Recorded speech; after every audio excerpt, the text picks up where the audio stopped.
আসসালামু আলাইকুম। 2026 সালের এসএসসি পরীক্ষায় অংশগ্রহণকারী এবং তোমরা যারা উচ্চতর গণিত বিষয়টা চতুর্থ বিষয় বা মেইন বিষয় হিসেবে নিয়েছো তাদের সবাইকে আজকের ভিডিওতে স্বাগতম।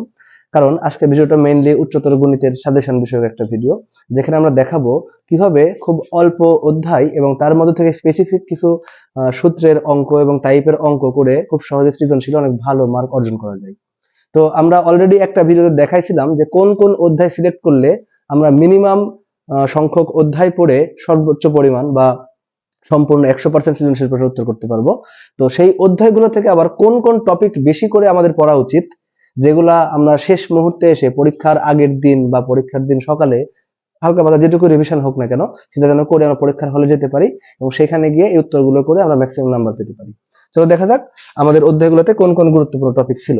তো আমাদের প্রথম অধ্যায় যেটা আমরা নিয়েছিলাম সেটা হচ্ছে অধ্যায় নাম্বার 2, বীজগাণিতিক রাশি। এই অধ্যায় থেকে একটা প্রশ্ন আসবে, এটা অবশ্যই অবশ্যই আসবে, নিশ্চিতভাবে বলা যায়। তো এই মধ্যে গুরুত্বপূর্ণ টপিক এই অধ্যায়ের একটা হচ্ছে মাত্রা, একটা রাশির প্রতিসমতা এবং চক্রক্রমিক রাশি কিভাবে নির্ধারিত হয় এবং সেটা কিভাবে নির্ণয় করা যায়, এই টাইপের যে অঙ্কগুলো ছিল সেটা দেখে যেতে হবে। এটা তোমাদের কিন্তু কয়ে আসবে। এরপর ভাগশেষ উপপাদ্য সংক্রান্ত যে অঙ্কগুলো আছে সেগুলো সব খুব ভালো মতো করে ফেলতে হবে। এটা তোমাদের কিন্তু ক্ষয় আসার সম্ভাবনা জোরালো। খ নম্বরে হয়তো এটা আসবে, আশা করা যায়। এরপর এই যে a cube plus b cube plus c cube minus 3ab যে সূত্র আছে, half into a plus b plus c into a minus b whole square plus b minus c whole square plus c minus a whole square, সেই সূত্র related যে অঙ্কগুলো আছে সবগুলো অঙ্ক আমাদের ভালো মতো করতে হবে।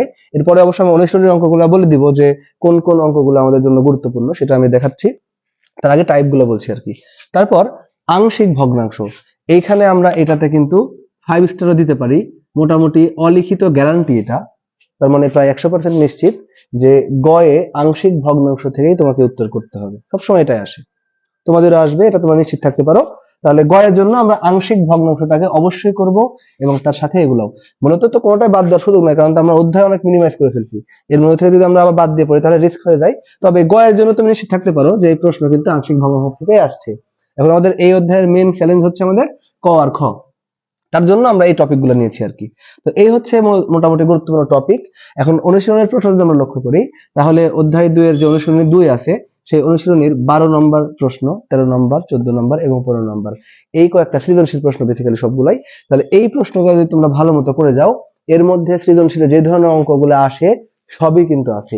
এর পাশাপাশি এই যে ভাগশেষ উপপাদ্যের পাশে এখানে উদাহরণ 9 লেখা আছে, এর কারণটা হচ্ছে এই উদাহরণ 9 এই অঙ্কটা কিন্তু তোমাদের হচ্ছে অনুশীলনের মধ্যে নাই, কিন্তু খুবই বেশি পরীক্ষাতে বারবার আসছে, আমরা দেখেছি অলরেডি আগের পরীক্ষাগুলোতে।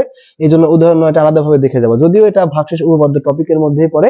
তারপরে স্পেসিফিক ভাবে আমি বললাম যে এটা একটু এক্সট্রা ভাবে তোমরা লক্ষ্য রাখবা, পরীক্ষাতে কিন্তু আসার জোরালো সম্ভাবনা আছে। এবং এইটা সহ একদম এই টাইপের আরো 2-3 রকমের অঙ্ক দেখা যায় যেগুলো বিভিন্ন বোর্ড পরীক্ষা আগে আসছে, তোমরা এই 2-3টাই দেখে যাবা। একই অঙ্ক সেম, তবে হয়তোবা একটু চলক পরিবর্তন অথবা সূত্রের হালকা কিছু এদিক সেদিক করা থাকে, তবে কাজ একই। এই হচ্ছে আমাদের 2 নম্বর অধ্যায়ের প্রিপারেশন। এইখান থেকে এইটুকু করলে ইনশাআল্লাহ এখান থেকে 10 মার্ক পাওয়া যাবে, এটা মোটামুটি নিশ্চিত। এরপর আমরা আসবো হচ্ছে ত্রিকোণমিতি অধ্যায় 8 এ, যেখানে আমরা কোনো টাইপ বলছি না, বেসিক্যালি আমরা কিছু প্রশ্ন তোমাদেরকে এখানে তোমাদের জন্য রেডি করে রাখছি, যে এই প্রশ্নগুলা তোমাদের বইয়েরই প্রশ্ন।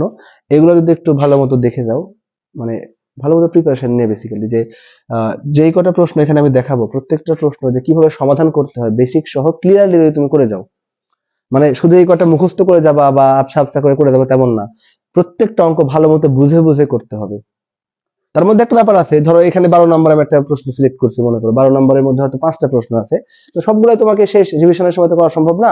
তুমি যদি একটা দুইটা করো, ওই তো একই টাইপের প্রশ্ন, সব সমস্যা নাই, হয়ে গেল। তো জাস্ট এগুলো টাইপ এক একটা। এখানে অনুশীলনী 8.1 কিন্তু তোমাদের সিলেবাসের বাইরে, সুতরাং ওটা তোমার মাথা খাওয়ানোর দরকার নাই। 8.2 থেকে আমরা নিচ্ছি 5 নাম্বার, 7 নাম্বার, 8, 10 এবং 11, এই কয়েকটা প্রশ্ন। এদের মধ্যে যেই প্রশ্নগুলাতে ধরো একাধিক প্রশ্ন আছে, ধরো 11 নম্বরে 5টা প্রশ্ন আছে, 6টা প্রশ্ন আছে ধরো, তার মধ্যে থেকে 6টাই করতে হবে, বিষয়টা এমন না। যদি একদম সেম প্রশ্ন মনে হয় তুমি একটা করলে আরেকটা জাস্ট এমনি দেখলা যে ঠিক আছে একদম হুবহু কমন, এটা আমি শেষ মুহূর্তে যেহেতু রিভিশনের সময় আমার তো একই অঙ্ক বারবার করার আসলে সময় থাকবে না ওই সময় এসে, তাহলে এইভাবে আমরা জাস্ট প্রিপারেশন নেব। এরপর অনুশীলনী 8.3, এটা হচ্ছে ত্রিকোণমিতি প্রিপারেশনের সবচেয়ে গুরুত্বপূর্ণ। অবশ্য 8.2 এর যে অঙ্কগুলো দেখাচ্ছে এখানে একাধিক অঙ্ক কোনটার মধ্যে নাই, সবগুলো সিঙ্গেল সিঙ্গেল অঙ্ক, সুতরাং এগুলো তো করতেই হচ্ছে। 8.3 এ এসে এটা আমাদের খুব ভালো মতো করতে হবে, কারণ এখান থেকে গয়ের প্রশ্ন 8.3 থেকে আসবে, এটা মোটামুটি নিশ্চিত ভাবে বলা যায়। অথবা ক্ষয় আসতে পারে, যেহেতু গণিতে হচ্ছে তোমার খ আর গ বেসিক্যালি একই জিনিস, সুতরাং বলা যাবে না, উল্টাপাল্টা হতে পারে। তবে নর্মালি যেটা হয় 8.3 থেকে গটা দিয়ে দেয়। তো তাহলে এখানে কি আছে, 8.3-এর আমরা 10, 11, 12, 13 এই সিরিয়ালে এই 4টা প্রশ্ন নিয়েছি, যার প্রত্যেকটার মধ্যে একাধিক অঙ্ক আছে, 5টা 6টা 7টা করে অঙ্ক আছে, যেগুলো আমাদের খুব ভালো মতো সমাধান করতে হবে এবং বুঝে বুঝে। যেহেতু আমরা অনেক অধ্যায় বাদ দিয়ে প্রিপারেশন নিচ্ছি, সুতরাং ত্রিকোণমিতি থেকে যদি প্রশ্ন মিস হয়ে যায় তাহলে কিন্তু এখান থেকে আমরা 40 মার্কের উত্তর করতে পারবো না। সুতরাং আমাদের অবশ্যই এটা খুব ভালো মতো করতে হবে। আমরা ত্রিকোণমিতি কেন সিলেক্ট করেছি আরো বেশ কিছু অধ্যায় বাদ দিয়ে, সেটা আমাদের ওই আগে যে শর্ট সাজেশনের ভিডিও ছিল, যেখানে জাস্ট অধ্যায় ভিত্তিক আলোচনা হয়েছিল যে এই অধ্যায়গুলো আমরা করব, সেখানে ব্যাখ্যা করা আছে। আমরা এখানে এই ভিডিওটা বড় করতে চাচ্ছি না, তোমরা ইচ্ছা করলে এটা দেখে নিতে পারো ত্রিকোণমিতি কেন নিয়েছিলাম, এবং এটার পিছনে স্ট্রং লজিক ছিল, এই জন্য আমরা মূলত এটা নিয়েছি। তো এই ত্রিকোণমিতি অধ্যায়ের মধ্যে এই দুইটা অনুশীলনের এই কয়েকটা অঙ্ক বা টাইপ যদি তুমি ভালো মতো করে যাও, ইনশাআল্লাহ এখান থেকে তোমরা কিন্তু 10 মার্ক কমন পেয়ে যাবে। এরপর আসছে আমাদের হচ্ছে অধ্যায় নম্বর 11, যেটা হচ্ছে স্থানাঙ্ক জ্যামিতি। এখানকার কয়েকটা গুরুত্বপূর্ণ টপিক, যদিও এই অধ্যায়ের সাজেশন দেওয়া তুলনামূলকভাবে একটু জটিল।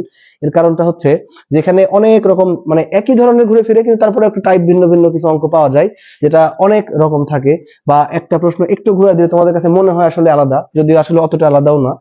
এই জন্য তোমাদের কাছে মনে হতে পারে যে আমি তো একটা টপিক করে গেলাম, ওই টপিকের প্রশ্ন আসলো না, এরকম অনেক সময় মনে হতে পারে, কিন্তু বেসিক্যালি একটু বুঝে করে গেলে দেখবা যে দুইটা টপিক একই। তো এখান থেকে যে গুরুত্বপূর্ণ টপিক সেটা হচ্ছে 1 নম্বর সরল রেখার সমীকরণ নির্ণয়। সরল রেখার সমীকরণ আমরা হচ্ছে দুইটা বিন্দু থেকে করতে পারি, আবার বিন্দু আর ঢাল থেকে করতে পারি। তাহলে এই দুইটাই আমাদের করতে হবে। প্লাস সরল রেখার ঢাল নির্ণয়, একটা সমীকরণ একটা সরল রেখার সমীকরণ থেকে কিভাবে ঢাল নির্ণয় করা যায়, অথবা দুইটা বিন্দু দেওয়া থাকলো ওই দুইটা বিন্দুগামী রেখার ঢাল কিভাবে বের করতে হয়, সবই কিন্তু আমাদের এখান থেকে পারা লাগবে। এরপর ছেদ বিন্দু নির্ণয়, খুবই গুরুত্বপূর্ণ একটা টপিক। মানে সরাসরি হয়তো তোমাকে আসার সম্ভাবনা কম, সংক্ষিপ্ত প্রশ্নের মধ্যে আসতে পারে, তবে সৃজনশীলের সম্ভাবনা কম। কিন্তু এই ছেদ বিন্দু নির্ণয় যদি তুমি না পারো, তাহলে কিন্তু গ খ গ মানে খ এবং গ 4 মার্কের যে দুইটা প্রশ্ন থাকবে, তার মধ্যে যে কোনো একটা তোমার আটকায় যাওয়ার জোরালো সম্ভাবনা থাকবে। তার মানে এই টপিকটাকে আমরা কিন্তু ইচ্ছা করলে 3 স্টার মনে করতে পারি। সরাসরি আসবে না, কিন্তু এটা কিন্তু হেল্পিং রোলে থাকবে তোমাকে খ এবং গ সমাধান করার জন্য। এরপর বহুভুজের ক্ষেত্রফল নির্ণয়, অর্থাৎ ত্রিভুজ এবং চতুর্ভুজ তোমাদের মেইনলি থাকে। ত্রিভুজ এবং চতুর্ভুজের যে নির্ণায়কের মাধ্যমে যে আমরা ক্ষেত্রফল নির্ণয়ের সূত্রটা জানি, সেটা কিন্তু খুব ভালো মতো করতে হবে। প্রচুর পরিমাণে আসে, মানে সরাসরি শুধু এইটুকু না আসলেও আর একটু হয়তো সাথে একটু লেজুর লাগাই দিল, সাথে ক্ষেত্রফল নির্ণয় করতে বললো, সুতরাং এটা অনেক বেশি গুরুত্বপূর্ণ, এটাকে আমরা 3 স্টার দিব।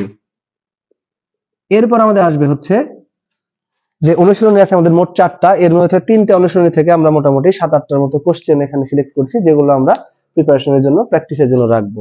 তার মধ্যে আছে হচ্ছে অনুশীলনী 11.2 এর 5, 6 এবং 7। এগুলো কিন্তু একটা টাইপ, মনে করো না যে হুবহু এই প্রশ্নটাই আসবে, এই টাইপের প্রশ্নগুলো আসবে। এরপর অনুশীলনী 11.3 এর 4, 5, 6, 7 এই কয়েকটা। এরপর আছে 11.4 এর 16। তো 16 নম্বরের এখানে আমি একটা কথা বলে রাখি যে 14, 15, 16 তিনটা একই ধরনের অঙ্ক, তিনটাই ধরো একই টাইপ, যেহেতু আমি জাস্ট একটা দেখাইছি এখানে। এরপর আছে 17 নম্বর, তারপর 21 নম্বর, 23 নম্বর এবং 24 নম্বর। তার মধ্যে 23 এবং 24 হচ্ছে সৃজনশীল প্রশ্ন, যেটা তুমি ওর মধ্যে মোটামুটি একটা প্রশ্নের আইডিয়া পাবা, কি ধরনের প্রশ্ন কিভাবে গোছায় আমাদেরকে লিখতে হবে এবং প্রশ্ন কিভাবে স্ট্রাকচারালি আসবে। তাহলে এই কয়েকটা প্রশ্ন যদি তোমরা ভালো মতো করে যাও, ভালো মতো বুঝে, যেন এই টাইপের প্রশ্ন আসলে পারা যায়, হুবহু কোনো আশা করা যাবে না, কিন্তু এই টাইপের আসলে পারা যাবে যদি আমরা এইটুক ক্লিয়ার করতে পারি, যদি আমরা এইটুক কনফিডেন্স অর্জন করতে পারি, তাহলে আশা করা যায় স্থানাঙ্ক জ্যামিতি থেকে কিন্তু আমরা এখান থেকে 10 মার্কের উত্তর করতে পারবো। এরপর আছে হচ্ছে আমাদের জন্য বোনাস অধ্যায়, যেটা হচ্ছে সম্ভাবনা, অধ্যায় নম্বর 14। এখানে আমি জাস্ট 3টা টপিক বলে দিব। এখানে কোনো সূত্র একটা, আসলে বেসিক্যালি সম্ভাবনার সূত্র একটা, সেটা হচ্ছে সম্ভাব্য ঘটনা ডিভাইড বাই হচ্ছে মোট ঘটনা। এটা হচ্ছে আমাদের একটাই সূত্র, এই একটা সূত্রে সব অঙ্ক করতে হয়। এই সব অঙ্ক করার জন্য আমাদের কি মানে ঘটনাটা বুঝতে হয়, বুঝলেই হয়ে যায়, সূত্র নতুন কোনো কিছু নাই। তো ঘটনা আসলে বোঝার জন্য তোমাদের আগে অলরেডি অনেক কিছু তোমরা করে ফেলেছো আশা করছি, তার মধ্যে থেকে কোন টাইপের প্রশ্ন বেশি আসার সম্ভাবনা আছে সেটা আমি এখানে বুঝাচ্ছি। তো এখানে আছে হচ্ছে প্রথমত নমুনা বিন্দু নির্ণয় এবং প্রবাবিলিটি ট্রি অঙ্কন। ধরো একটা মুদ্রা 2বার নিক্ষেপ করা হলো, বা একটা মুদ্রা আর ছক্কা একসাথে নিক্ষেপ করা হলো, তার ট্রি কিন্তু আঁকতে বলতে পারে, যেটা কয়ে আসবে, এটা কয়ের গেল। এরপর ঝুড়ি হতে বল উত্তোলন সংক্রান্ত সমস্যা। একটা ঝুড়ির মধ্যে মানে 3 রকমের হয়তো বল, কালো, সাদা, লাল, বেশ কিছু সংখ্যক 5টা 7টা 10টা করে বল রাখা হলো। তো ওইখান থেকে দুইভাবে বল তোলা হয়, সেটা কালো হওয়ার সম্ভাবনা কত, কালো অথবা লাল হওয়ার সম্ভাবনা কত, এরকম অঙ্ক কিন্তু আসে, যেটা হচ্ছে এই টাইপ নাম্বার 2। এরপর আছে হচ্ছে এক স্থান হতে অন্য স্থানে যাওয়ার বাহন সংক্রান্ত সমস্যা। ধরো একজন লোক রাজশাহী থেকে ঢাকা যাবে, ঢাকা থেকে চিটাগাং যাবে। তো রাজশাহী থেকে ঢাকা যাওয়ার ওয়ে হচ্ছে মোটামুটি 3টা, বাস, ট্রেন এবং হচ্ছে প্লেন। তারপর চিটাগাং রাজশাহী ঢাকা থেকে আবার চিটাগাং যাওয়ার পদ্ধতি আবার 3টা, বাস, ট্রেন এবং হচ্ছে প্লেন। তাহলে এই যে মোট 6টা পদ্ধতি আমরা পাচ্ছি রাজশাহী থেকে চিটাগাং যাওয়ার জন্য।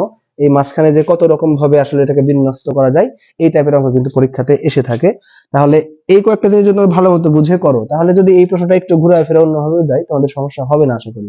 তো এটা কিন্তু একটা বোনাস অধ্যায়, তোমাদের যেহেতু শর্ট সিলেবাস, এই জন্য তোমরা এখান থেকে একটা প্রশ্ন পাবা নিশ্চিত। ফুল সিলেবাস হলে কিন্তু সম্ভাবনার প্রশ্ন নিশ্চিত দেওয়া যায় না, সেটা অনেক সময় ত্রিকোণমিতির সাথে মিক্স হয়ে প্রশ্ন আসার সম্ভাবনা থাকে। তো যাই হোক, যেহেতু এখান থেকে তোমরা একটা প্রশ্ন পাবা নিশ্চিত, সুতরাং তোমরা এটা প্রিপারেশন অবশ্যই নিবা। এখান থেকে ভুল হওয়ার সম্ভাবনা একটু কম থাকে, তবে মনে রাখবা শব্দের মার প্যাচের দিকে লক্ষ্য রাখতে হবে। মানে তুমি অঙ্ক খুবই সহজ, যেহেতু সূত্র একটা তুমি দেখে খুব ইজি মনে করলা, শব্দের মার প্যাচে হয়তো তুমি একটা জিনিস হয়তো খেয়ালই করবে না, যার ফলে তোমার অঙ্ক সম্পূর্ণ ভুল হয়ে যেতে পারে। তো এই বিষয়গুলো মাথায় রেখো। আর যেই টাইপ গুলো বললাম, যেই প্রশ্নগুলো বলে দিলাম, যে অনুশীলনের কত কত নম্বর প্রশ্ন, এগুলো একটু ভালো মতো করে গেলে আশা করছি তোমরা সৃজনশীলে 40 সাথে সংক্ষিপ্ত যে 10 আছে ওখান থেকে মিনিমাম 6 থেকে 7 মার্ক অর্জন করতে পারবা ইনশাআল্লাহ।